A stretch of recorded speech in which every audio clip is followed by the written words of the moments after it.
नमस्कार दोस्तों, एक नई लर्निंग के साथ हाजिर हूं और आज की स्टॉक लर्निंग में हम लोग जानेंगे ऐसी कंपनी जिस कंपनी को लेकर के थोड़े दिन पहले की बात है, बड़ा धूमधाम से आईपीओ आई थी।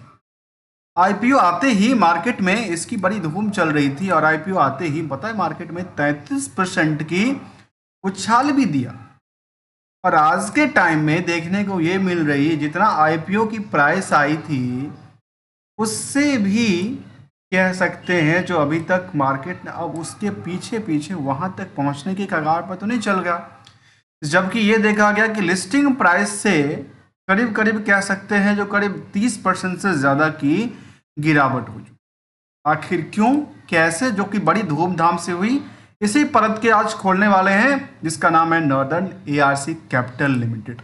कंपनी के बारे में देखा कहते हैं tapping credit opportunity in the India emerging sector को लेकर के इनका कामकाज देखने को मिलता है। और कंपनी कहती है हमारे पास 15 साल का एक्सपीरियंस है, 101 मिलियंस का हमारे पास लाइव इम्पैक्टेड की बात करती है और ये कहते हैं 1.373 ट्रिलियन का फाइनेंस इनेबल की बात करती है और इन्वेस्टर 1100 से प्लस इन्वेस्टर्स, ऑरिजिनेटेड पार्टनर की बात भी करीब 320 की आंकड़ा कहती है। मैंने कह रहा हूँ कंपनी अपनी वेबसाइट्स पे कहती है।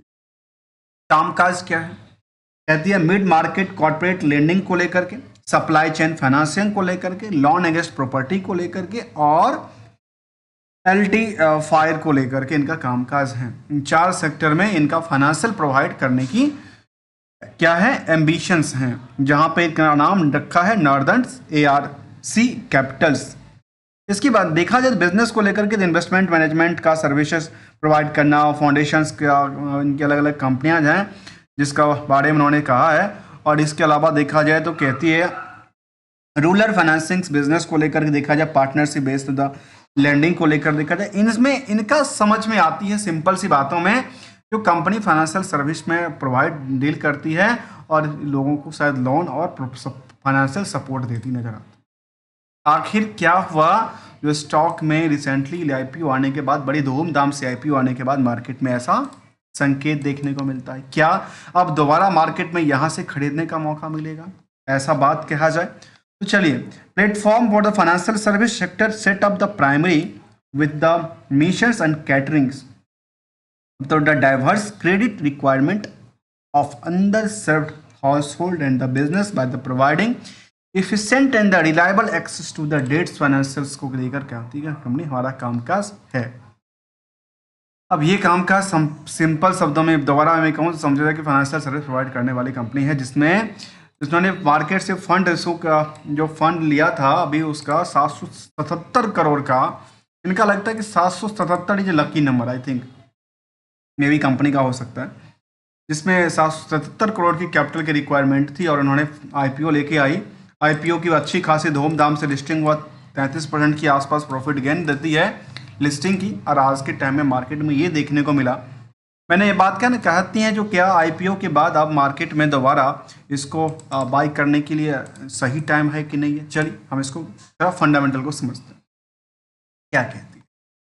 देखा जाए तो फिलहाल बुक वैल्यू बिल्कुल नहीं है क्योंकि वो अभी तक डेटा सामने नहीं आया इसका, लेकिन यदि हम बाकी सारे एस्पेक्ट को देखें तो कहते हैं कि यहाँ पे इस इंडस्ट्रियल में जो बाकी कंपनियों में भीड़ है वो 23x का भीड़ कहता है और यहाँ पे अंडर परफॉर्म की बात कर रही है, मतलब अंडर परफॉर्मेंस है अभी तक, अंडर वैल्यूड की बात किया जाए तो, जबकि हायर टू हायर हो सकता है जो 351 है आने वाले समय में जो कि है प्राइस 500 तक टच करे, या ऐसा तो नहीं कि 250 के लायक भी नहीं हो मार्केट के लिए।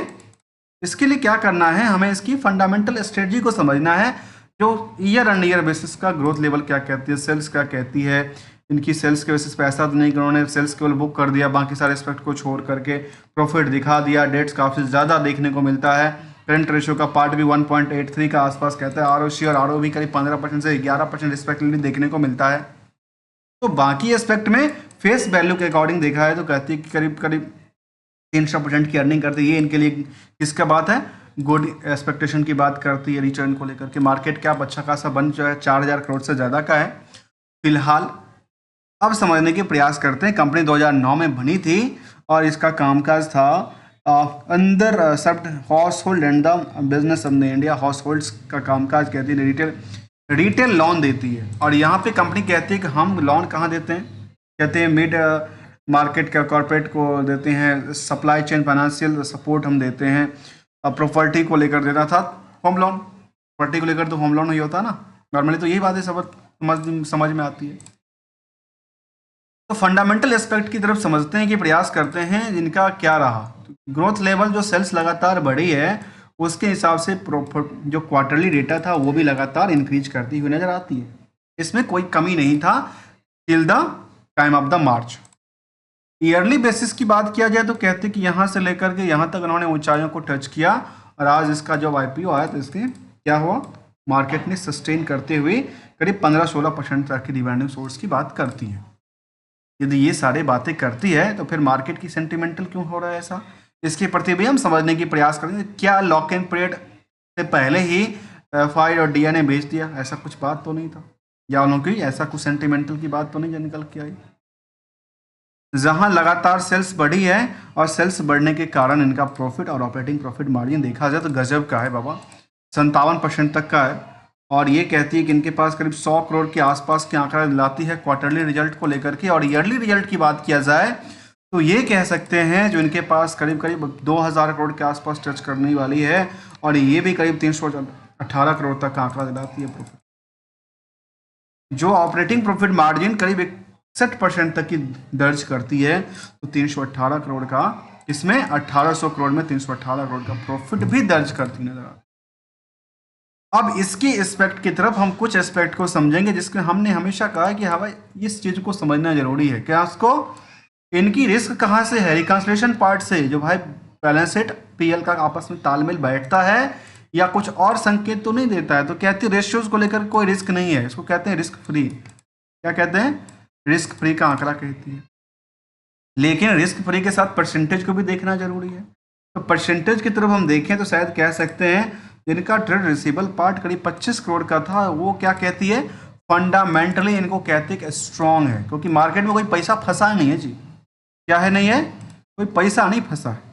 लेकिन यदि लोन देने वाली कंपनियां हैं तो उनका मार्केट में पैसा तो होगा, लेकिन इसको क्या हुआ है, इन्होंने डेटर्स को हिसाब से दिखाया और इसको अलग पार्ट्स में कुछ और एस्पेक्ट को लिखा दिखाया, इसमें अदर एसेट्स आइटम के अंदर दिखाया। कोई बात नहीं, जो है वही है। यदि हम केवल ये फाइनेंशियल पीएम इसका देखें, बैलेंस शीट को देखें तो बैलेंस शीट लगातार डेवलप करती नजर आती है। इसकी एक वीकनेस की बात कर रही है, छोटी सी वीकनेस की बात, पता है क्या, ये जब अपनी एसेट्स को आप 24% बढ़ाते हैं तो लायबिलिटी भी 28% बढ़ती है, अर्थात सिर का बोझ आपने 28% लिया लेकिन संपत्ति तो कितना खरीदा, 24%, 4% कहाँ गया भाई। ये ऐसे एस्पेक्ट की बात किया जाता है और समझा जाता है। एक चीज को और समझने वाली बात है, वो ये है ईयर ऑन ईयर बेसिस का ग्रोथ लेवल क्या कहती है। अभी तक के डेटा बेसिस को लेकर कहती है जो कंपनी का ये लगातार इंक्रीज किया है, इसको लेकर के, सेल्स को लेकर के।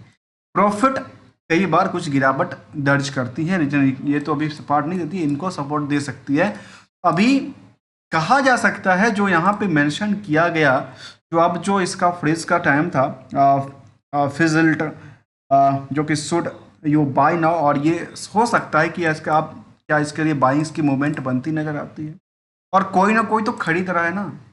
समझने वाली बात है, जो जब कोई बेच रहा है इस सिस्टम से तो कोई ना कोई खरीद रहा है। और यहाँ पे देखिए सिस्टम कितना अच्छा हुआ, यहाँ पे बिल्कुल ही वॉल्यूम नहीं आ रही है, अर्थात मार्केट में इंटरेस्ट नहीं है, बेचने का नज़रिया नहीं है।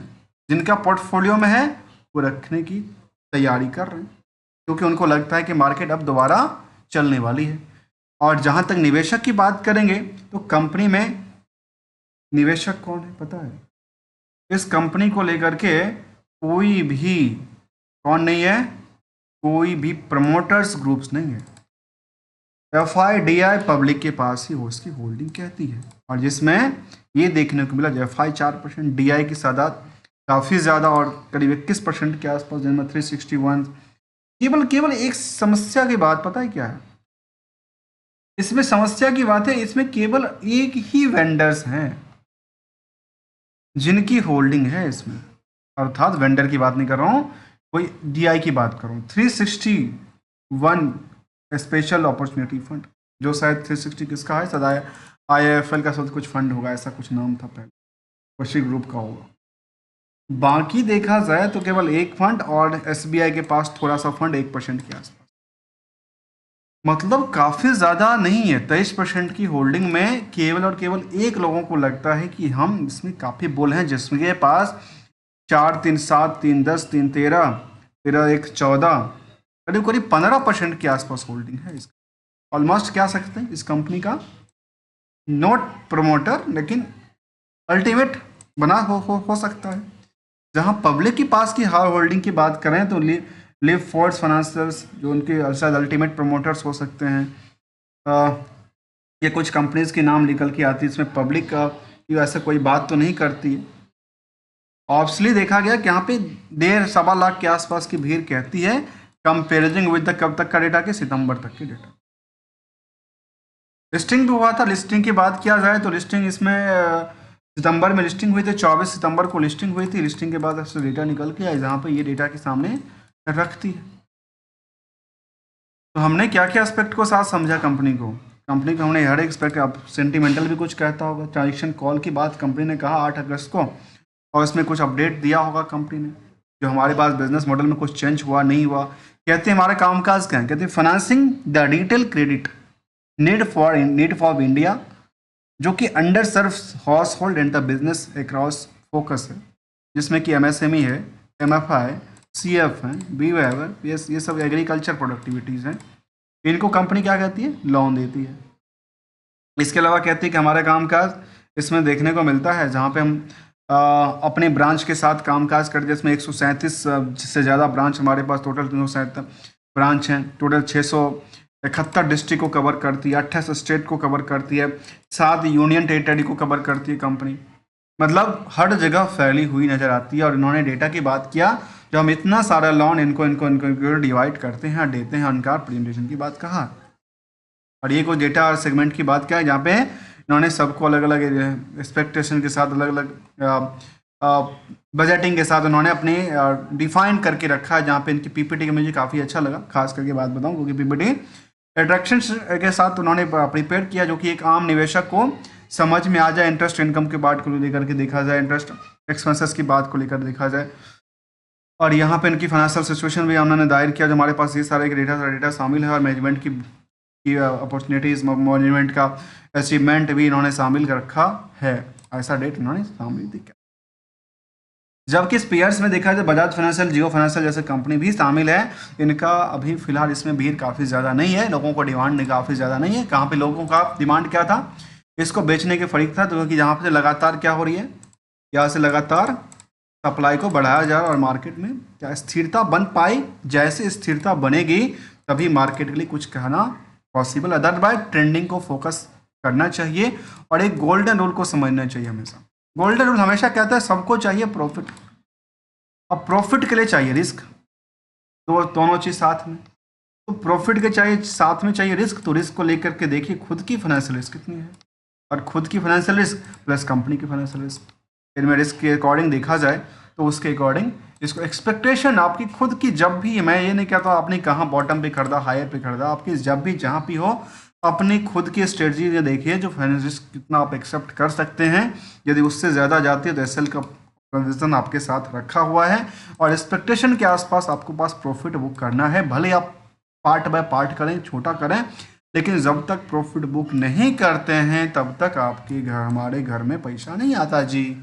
जब पैसा नहीं आएगा तो हम करेंगे क्या जी। तो ऐसा ही बातें की बात हम रखते हैं, और कंपनी को लेकर के हमने समझने का प्रयास किया। फिलहाल लग सकता है कि आगे जब तक सस्टेन करेगी, सस्टेन करने के बाद उनकी फंडामेंटल इनको क्या कहती है, इनको सपोर्ट देती नज़र आती है, और सपोर्ट दे रही है, ग्रोथ की बात कर रही है, तो इनको आगे आने वाले समय में ग्रोथ लेवल बन सकती है। ये डेटा की बात मैं कर रहा हूँ दोस्तों। हमारे साइड से किसी भी कंपनी के किसी भी स्टॉक को लेकर कोई भी ट्रेडिंग्स की बात, ना कोई एडवाइजरी की बात बिल्कुल शामिल है, only as a learner point of view से। यदि वैल्यू एडिशन मिलता हो तो चैनल को सब्सक्राइब, वीडियो को लाइक कर सकते हैं।